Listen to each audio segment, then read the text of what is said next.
ভোটে জিতেই কার্যক্রম নিষিদ্ধ থাকা আওয়ামী লীগের একটি দলীয় কার্যালয়ের তালা খুলে দিয়েছে পঞ্চগড় সদর উপজেলা বিএনপির সভাপতি আবু দাউদ প্রধান।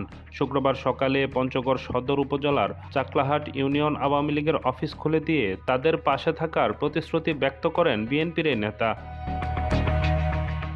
এদিকে আওয়ামী লীগের ওই কার্যালয় খুলে দেওয়ার ভিডিও সামাজিক যোগাযোগ মাধ্যমে ছড়িয়ে পড়লে পক্ষে বিপক্ষে নানা মন্তব্য শুরু হয়।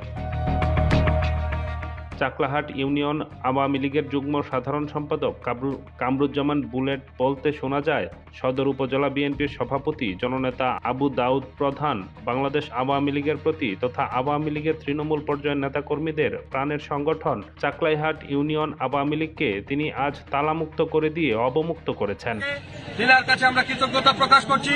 সেই সাথে আগামী দিনে যে কোনো মিছিল, মিটিং, আন্দোলন, সংগ্রাম, স্বাধীনতার সপক্ষের সকল উন্নয়নের ক্ষেত্রে আমরা না আওয়ামী লীগ, না বিএনপি, না জাতীয় পার্টি সকলে ঐক্যবদ্ধ হয়ে স্বাধীনতা বিরোধীদের পক্ষে থাকবো এবং